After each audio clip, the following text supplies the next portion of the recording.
strengths to create success. Once you understand what your strengths are, and most of us don't because we can't see them, we're too close to them, you can then take advantage of them to create much more success in your life and in business.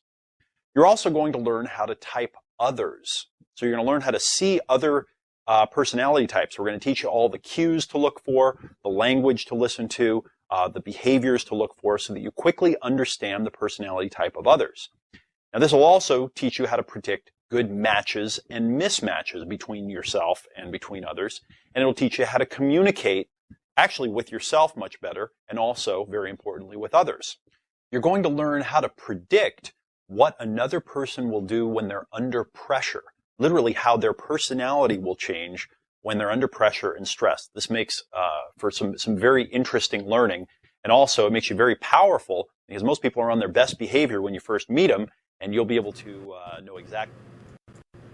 And it's like until you get to know them. Sometimes it takes a couple of years, sometimes just a couple of days. Coworkers, you'll find you got to get to know them, and you start to see the mask begin to peel away.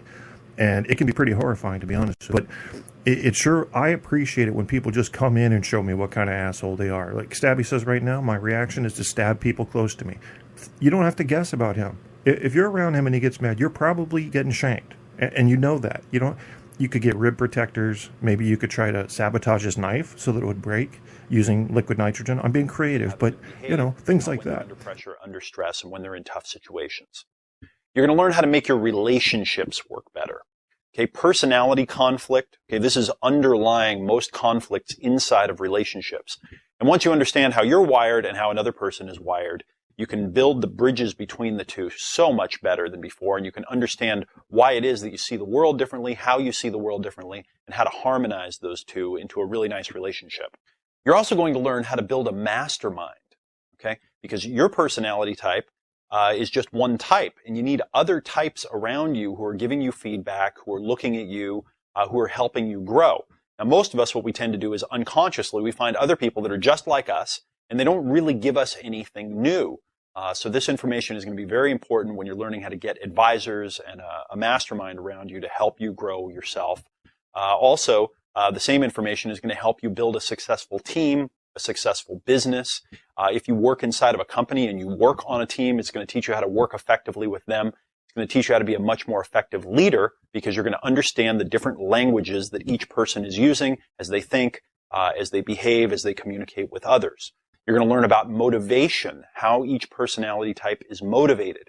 You're going to learn about perception. You're going to learn about how each personality type takes in information. You're going to learn about decision making, how each personality type makes decisions. Again, all unconscious. Yeah, I made the mistake of downloading this clip without filtering it first, which is what I do when I'm in a rush, and I don't like this guy. Sounds like he's trying to sell. So what I'm going to do is replace it with a description of disorders.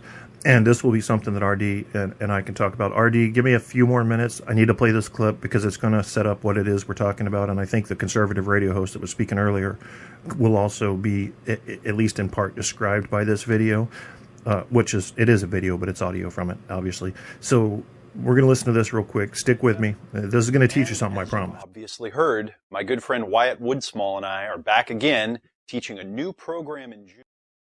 I can be smooth and charming and slick. I can make a very confident impression, and it's hard to put me at a loss for words. Sometimes I find myself fantasizing about unlimited success and power and beauty. I have repeatedly used deceit to cheat, con, or defraud others for my personal gain.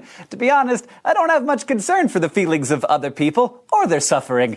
Doesn't sound like the Hank you know, does it? These are all statements from a self-assessment measure for personality disorders that lets patients describe themselves, ranking each statement in terms of how accurate they think it is. To be honest, you can't really rely too much on this kind of self-reporting to assess what we're talking about today, because while some people who are overconfident or obsessed with power or downright deceitful might tell you that they are, there's a certain subset that won't. Many of the disorders we've talked about so far are considered ego dystonic, meaning that people who have them are aware that that they have a problem and tend to be distressed by their symptoms. Like a person with bipolar disorder or OCD generally knows that they have a psychological condition and they don't like what it does to them. But some disorders are trickier than that. They're ego-syntonic. The person experiencing them doesn't necessarily think that they have a problem, and sometimes they think the problem is with everyone else. Personality disorders fall into this category. These are psychological disorders marked by inflexible, disruptive, and enduring behavior patterns that impair social and other functioning, whether the sufferer recognizes that or not. Unlike many other conditions that we've talked about, personality disorders are often considered to be chronic and enduring syndromes that create noticeable problems in life. And as you can tell from these self-assessment statements, they can range from relatively harmless displays of narcissism to a true and troubling lack of empathy for other people. Not only can personality disorders be difficult to diagnose and understand, they can also be downright scary. Most of the extreme and severe disorders go by names that you probably recognize: psychopathy and sociopathy. I'm talking like serial killers here, mob bosses, Vlad the Impaler.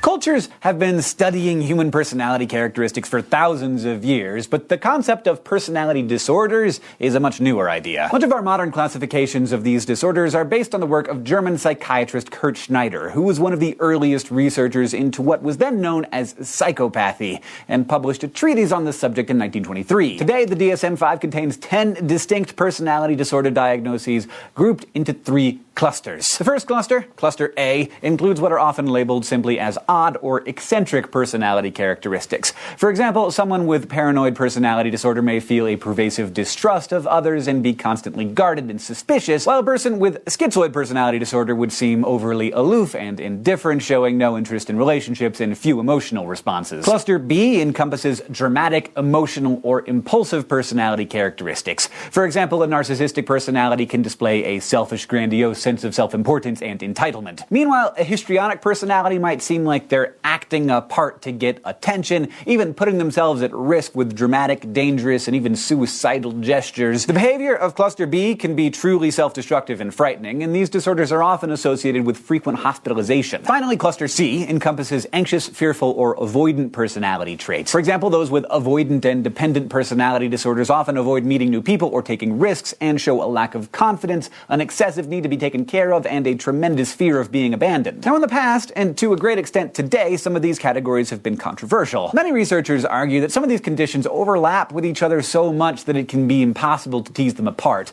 Narcissistic personality disorder, for example, has many traits that resemble histrionic personality disorder. And because of this gray area, the most commonly diagnosed personality disorder is actually personality disorder not otherwise specified, or PDNOS. The prevalence of this diagnosis suggests that while clinicians can identify a personality disorder in a patient, figuring out the details of the condition can be messy and difficult. One proposed alternative for diagnosing these disorders is the dimensional model, which in essence gets rid of discrete disorders and replaces them with a range of personality traits or symptoms, rating each person on each dimension. So the dimensional model would assess a patient not with the aim of diagnosing one disorder or another, but instead simply finding out that they rank high on, say, narcissism and avoidance. It's a work in progress, so with another generation, the clinical definition of personality disorder may evolve pretty radically. One of the best studied personality disorders right now is borderline personality disorder, or BPD. Borderline makes it sound like patients are pretty close to being healthy, but not quite, but that is not at all the case. BPD sufferers have often learned to use dysfunctional, unhealthy ways to get their basic psychological needs met, like love and validation,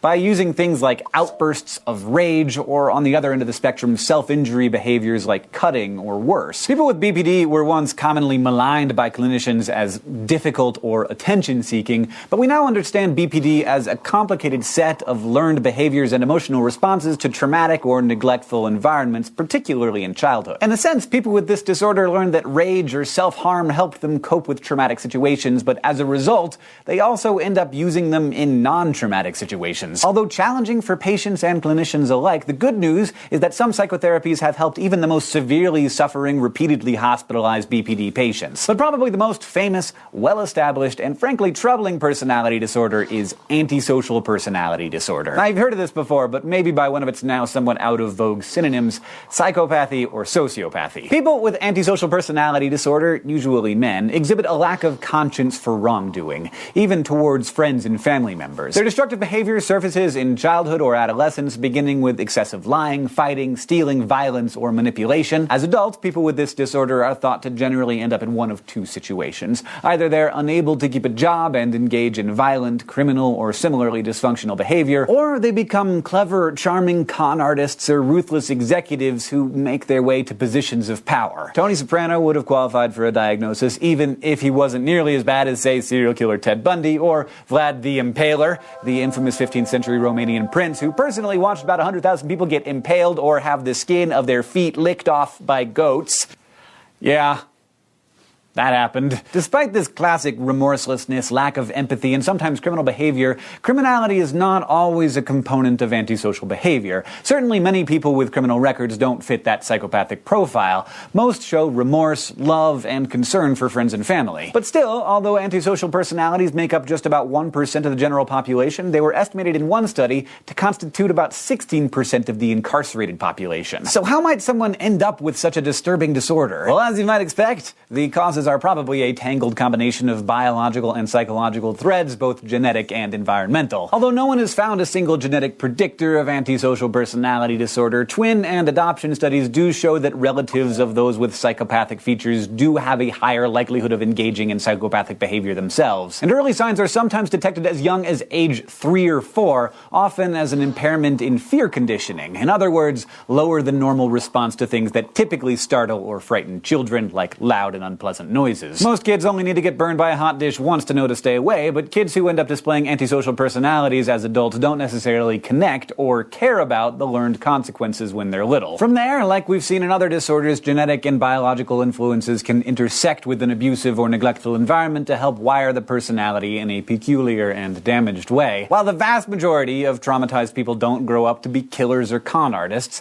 genes do seem to predispose some people to be more sensitive to abuse or trauma. Meanwhile, studies exploring the neural basis of antisocial disorder have revealed that when shown evocative photographs like a child being hit or a woman with a knife at her throat, those with psychopathic personality features showed little change in heart rate and perspiration as compared to control groups. And the classic antisocial lack of impulse control and other symptoms have also been linked to deficits in certain brain structures. One study compared PET scans from 41 people convicted of murder to those of non-criminals and found that the convicted killers had greatly reduced activity in the frontal lobe, an area associated with impulse control and keeping aggressive behavior in check. In fact, violent repeat offenders had as much as 11% less frontal lobe tissue than the average brain. Their brains also responded less to facial displays of stress or anguish, something that's also observed in childhood. So it's possible that some antisocial personalities lack empathy because they simply don't or can't register others' feelings. Research has also suggested an overly reactive dopamine reward system, suggesting that the drive to act on impulse to gain stimulation or short-term rewards,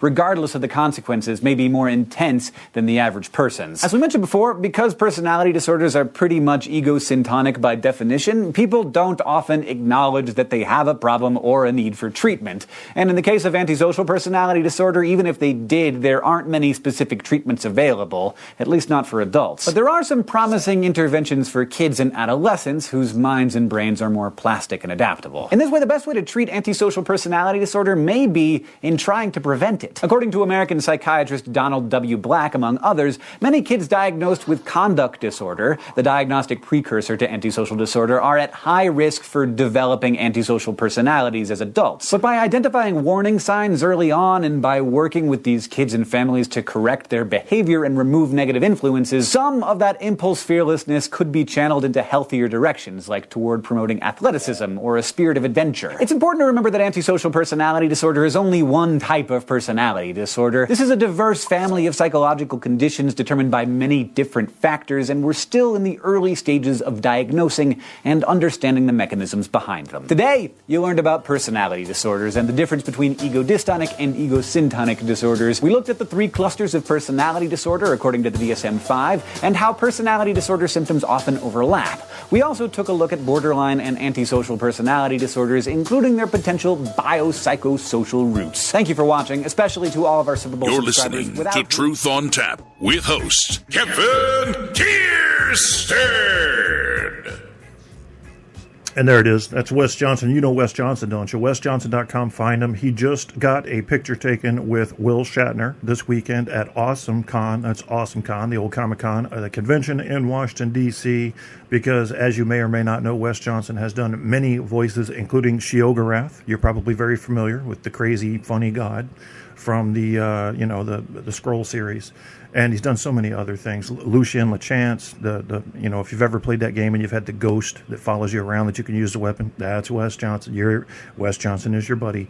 Also the announcer for the Washington Capitals. Love the guy, lots of talent, and him and Will Shatner are pals, sort of.